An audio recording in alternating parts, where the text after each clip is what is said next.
Hey everybody, welcome back to my anime react channel, Gizanime. Today we're going to be watching Sabikui Bisco, episode 6. Last episode we left off with Bisco and Milo heading into this area that is filled with children. These children take them captive, thinking that the governor is going to pay them handsomely for returning Bisco over to them. But in my mindset, I really doubt that was what was going to happen. I feel like because it's been established that the children are kind of a nuisance to the governor too. So much so that he even seems to be experimenting on them. Telling them that some ailment they have was the rust disease when it wasn't. So I feel like he's the one that whatever this disease is that they had gave it to him. And he's also sent, from what the disturbed couple said, a fake mushroom hunter into the area to kill people and pretend like he's a mushroom hunter to continue to give the mushroom hunters a bad name. Now, it might have been the governor or it might have been the actual government, because I don't think the governor of this area that Milo was from is actually a legitimate official governor. He just kind of set himself up and said he was one. And the actual government sent this guy in under the guise of being a mushroom hunter. Because I'm still a firm believer in the fact that the government doesn't want things to return to the way they were prior to the whole rust incident. As a matter of fact, I could even probably go so far as to say that the government is the one that caused the whole thing in the first place. And it was like some kind of experiment or some kind of weapon that they were going to use against another country. And it got out of hand. So they're trying to cover it up to save face. And instead of just admitting that they did something terrible, they're just going to continue to allow the people to live in squalor and die by the droves from this disease. Including those that are most loyal to them, like Paul, for instance. Yeah, last episode really doesn't lead way into anything. We just get a little bit of information, you know, the fake mushroom hunter, the governor, or somebody is experimenting on these kids. And yeah, that's pretty much it. So with that said, though, let's get on to this episode, see what happens. And I'll see you there. Alright, everybody, here we go. I wonder if Artigagawa's cold too, or if it's just them two. I doubt that. What the world? Was he gonna kill it and take its fur? Almost.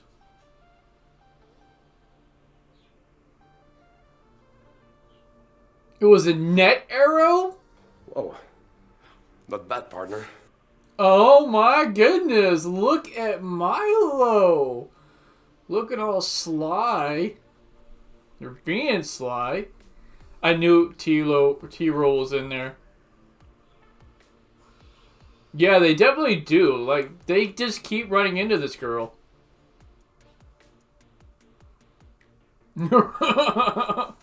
Bisco, the one talking about her having an attitude. Ironic.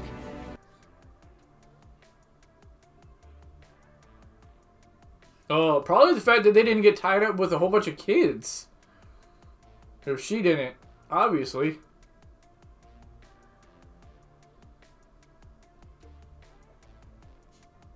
Not bad, though.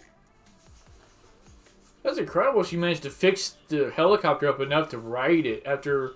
Isn't that the same one that Bisco shot a hole through?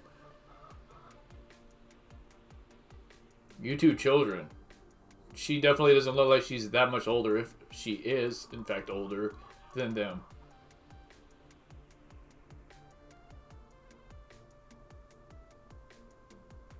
That's so unbelievably sad. I mean, if you want to die so bad. Exactly. You did that to test her. I honestly think that in the end of this series, they're going to be in a relationship together.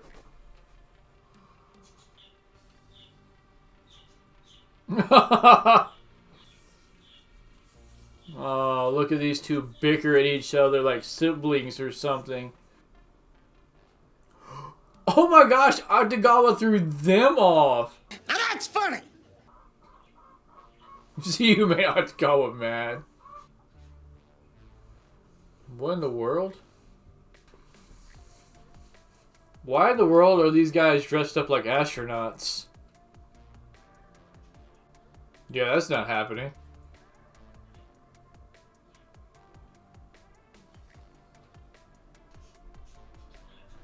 Fish paste woman. And he's right in his assessment.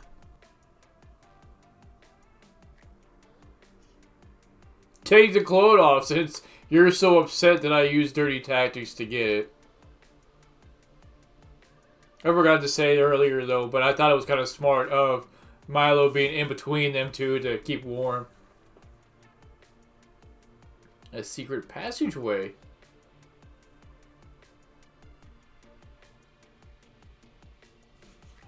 They're definitely bright enough, but I'm wondering, like, yeah, you don't want to breathe those in, right?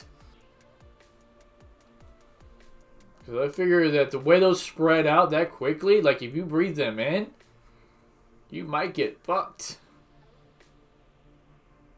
There's somebody in the background.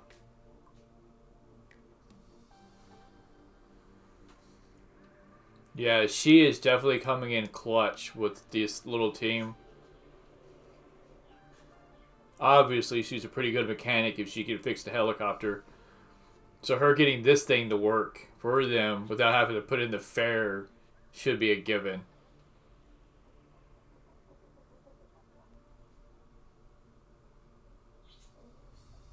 Okay, so she's going to get to work trying to get that thing to work.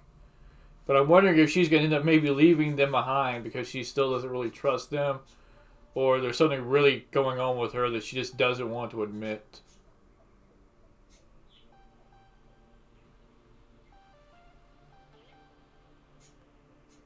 Oh, that was a gigantic shrimp. That's a huge bitch. Not another crab. Wow, that's like the total opposite of a shrimp.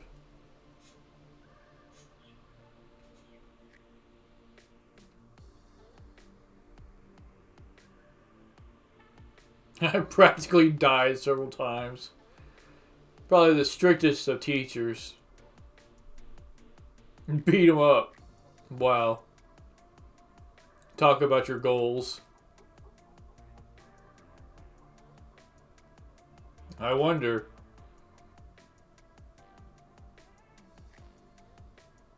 Well, that was nice of her to let them have that conversation without butting in first.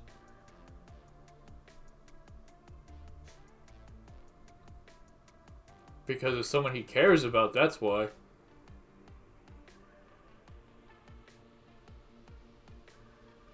Okay, that seemed a little creepy, the way he just popped in behind her and said it like that.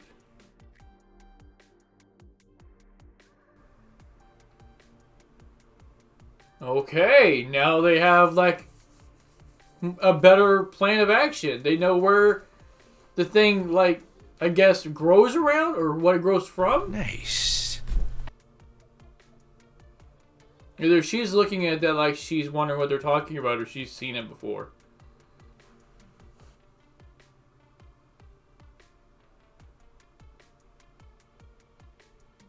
Watch Bisco laugh. Not this time.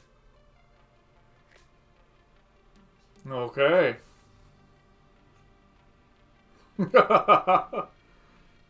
They're definitely going to meet again within the next 2 episodes for sure. I'm actually a little disappointed she's just not traveling with them. Well, I have no doubt you'll meet again. Look at him planting those seeds in her to make her want to live, to not give up because there's somebody out there thinking about her.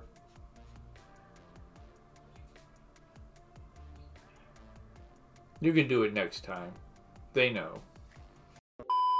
I just wanted to do a little announcement that I am going to be doing a figure giveaway at 500 subscribers for a Super Masters Diorama 2 Trunks and Vegeta figure. It's over 9,000! You enjoy it. As a show of appreciation for the support that everybody's been giving me, all the comments everybody's been leaving, all the love from the anime community that I've been shown. I'm hoping to continue with what I'm doing and just to get better as I go to make the experience more enjoyable for everybody so that I can earn that sub from you. And like I said, at 500 subscribers, I will be doing a giveaway for this figure. It is unopened, as you can see. So if you want to win that, then subscribe and just make sure that you're over 18 years of age and you live within the US. Because I don't know if I could afford the shipping outside. Like I said though, with that said, I appreciate all the support I've been given. Thank you very much. I will see you all next time. Okay, is that what ran by them earlier? Because I said there was something there, but...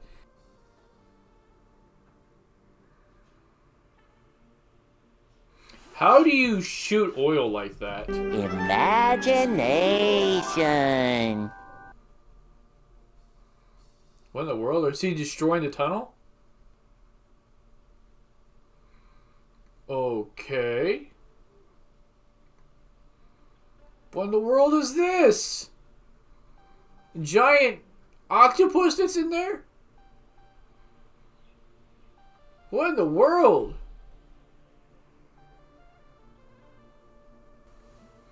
Here's a mouthful of metal. That's gotta feel really good. What's he doing? Shoot through the metal?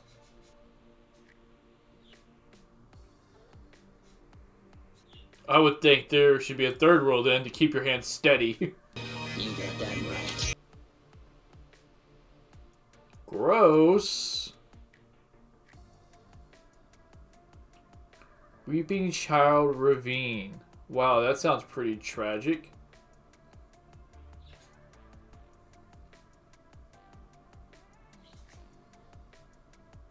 Oh, shit! What the world? That's the pipe snake? Yo, that thing has actual people feet. That's disturbing and weird. What did Obi-Wan say in the movie? That there's always a bigger fish in the sea? Well, this is proof of that. Although it's not really the sea, but that thing is gigantic. Like, what? What are they supposed to do? Kill it and harvest it somehow? Really? Paul, now?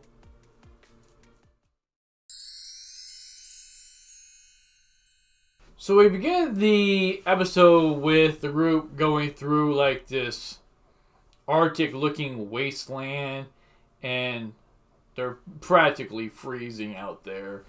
And they run into Tirol, who has fixed her chopper and ridden it out quite a ways ahead of them, but unfortunately she was shot down, and that's when they run into her. Because once more, she's about to, I guess, freeze to death, and they save her. They travel to these merchant-type trader people that look like they're dressed up as, like, astronauts or something to that effect. I'm not really sure why. Honestly, they kind of remind me of the Tusken Raiders in Star Wars, the way they look. And Tirol is able to bargain with them to get some supplies that they need, like coats and whatnot, so they're able to continue their journey and not freeze to death. And as they do so, they end up in like this underground tunnel or railroad system with a train that Tirol is able to put back together or fix so that they can use it to travel even further, which is incredible because I would assume that this girl doesn't have very many tools with her, especially things to help her to fix a train, because I'm positive she mentions that I guess they fixed something like that before her and another group of people. But I doubt she's like traveling around with tools necessary for fixing a train in the first place. And she still manages to fix the thing. During the discussions, though, back and forth, Tirol mentions that she has no real purpose in life. And she wants to die, but Bisco burns her, and the way she acts, he comments on that, if you really wanted to die, this is not the kind of attitude somebody who would want to die would have. I would burn them and they might be like, I deserve that, keep going, or something to that effect. But she is very loud and boisterous about it, calling him something like stupid or whatnot. Why would you do that? So he knows she doesn't really want to die. As they mentioned, there's some kind of fate intertwined between this little group because they keep running into her. And as I said during the episode, I have no doubt within the next episode or two, we'll run into her again. At the end of the episode, they tell her, you're our friend. We can't wait to see you again. Milo mentioned, we'll be talking about you the whole time we're apart. So wondering, what our friend is doing and things of that nature. And I feel like Milo did that because as a doctor, he might wonder, okay, well, she said she wanted to kill herself. She doesn't act like it. But let me give her a little more incentive to want to live on, to want to maybe run into us again. That we really do genuinely care about her. So he expresses this heavily so that if she comes to a point where she really does want to die, or maybe, she's faced with some kind of enemy or situation where she can't get out of immediately and she starts to give up hope, that this memory might spark some hope back into her. And then at the end of the episode, during the train, right before it, they look over a little booklet that they find that has different mushrooms on each page. And I guess there's like a corresponding creature to that mushroom. And they find the rust eater, the mushroom that they've been looking for. And it is corresponded with this gigantic snake-like creature that's... It's big. It's super big. It's really big. It's a big boy snake that I guess they've got to kill. And as Bisco is shooting arrows at it, they just keep getting deflected off of this thing's hide. So I'm not sure how they're going to deal with this. But then on top of that, Paul just shows up out of nowhere, which is incredible because how did she even know where they were in the first place? How did she manage? I mean, she's on a motorcycle, but I don't know. I find the fact that she caught them that quickly without really knowing where they were going, it seems like kind of absurd, but she's caught up to them.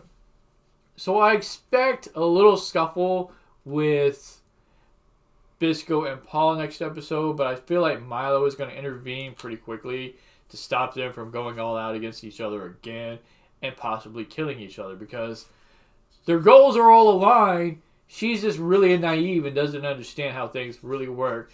And in the back of my head, I think she still believes what the old couple told her about the mushroom hunters coming to that town and killing everybody, even though they literally tried to kill her too. It's kind of stupid.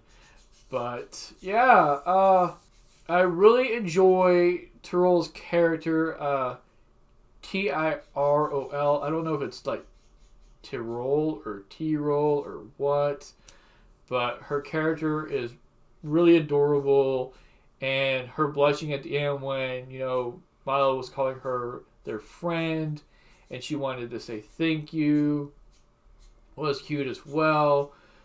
And yeah, I really like her character more than probably the others, which is saying a lot because we don't see her character that much. But it's more lighthearted, and she's going through like some serious things within herself, whereas Bisco is out just trying to save Javi, which is a noble cause, and Milo trying to save his sister, but they themselves, at face value, don't really have like their own inner conflicts at all. They're just out trying to save people, whereas Tirol has like her own inner conflicts. You know, she's been doing all these bad things to other people because she wants to live, and that's her justification for doing them. So when Milo and Bisco keep saving her, she's like, I kind of want to die because, you know, I guess she now feels bad for doing those things, and this is, I guess, her penance that she thinks she deserves. Maybe you all have varying opinions on that. Maybe you enjoy some of the other characters more than I do. If you do, please leave a comment in the comment section down below who you like more and why. And leave a like on this video and subscribe as well if you enjoyed this reaction. I would really appreciate your support. I will see you all next time.